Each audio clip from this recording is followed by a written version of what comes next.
Now, Way 31 storm tracker meteorologist Laine Pugh with 31 triple Doppler.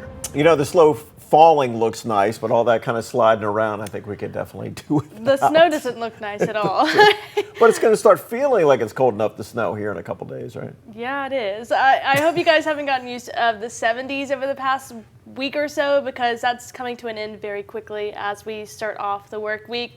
Let's take a look at it. Here is some weather whiplash. Tomorrow's high temperature 73 degrees, so you have one last day.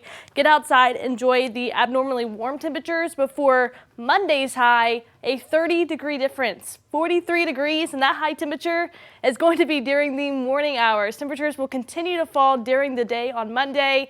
And that's all thanks to our next weather maker. We'll have a cold front push through the Tennessee Valley, bringing in some showers, maybe a few thunderstorms. Right now, severe weather not looking likely. Yesterday, we were under that marginal 1 out of 5 risk. The Storm Prediction Center has done away with that. We could see some gusty winds and heavy rainfall, though. And then behind that, a sharp drop in temperatures. Again, a 30-degree difference heading into Monday.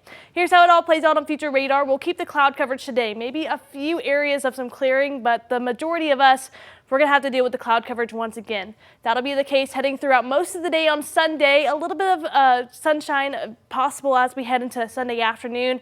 And then Sunday evening, this is when we start to see those storms come in. 10 p.m., we'll start to see that line make its way through the shoals. And by midnight, we'll start to see that line make its way throughout the I-65 corridor in the Huntsville Metro, pushing off to Sand Mountain by 1 a.m. And then it's off to the east, and we're left with some clear skies as we head into Monday afternoon. But again, cooler temperatures. We talked about the temperatures, 43 degrees on Monday. We're going to be even colder heading to Tuesday, 38 degrees for a high temperature.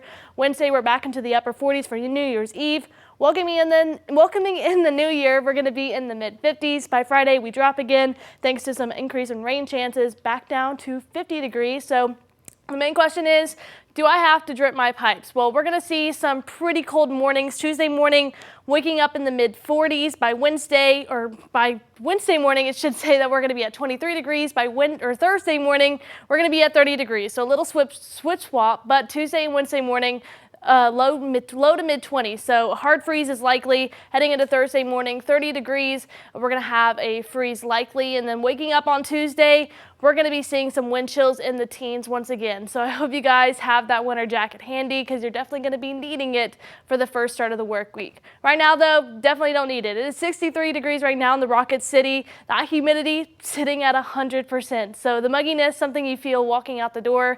We're going to keep the mild temperatures heading into the overnight hours. 58 in Rainsville, 61 in Scottsboro, 61 in New Hope and Huntsville as well, 61 in Decatur, 62 in Town Creek, 62 Russellville, 60 over in Red Bay. And out the door tomorrow, again, you're not going to need the jacket. We'll be waking up in the 60s, and we're going to stay in the 60s throughout much of the day. By noon, we're at 69 degrees. We'll continue to warm from there, sitting in the low to mid 70s for high temperatures. And then our cold front comes through tomorrow night into Monday morning. Temperatures drop into the low 40s for high temperatures. Into Tuesday, we're into the upper 30s with overnight lows Tuesday and Wednesday in those low 20s. Thank you, Laine. Well, you know, a sign of a successful business doesn't have to be all new and lit up.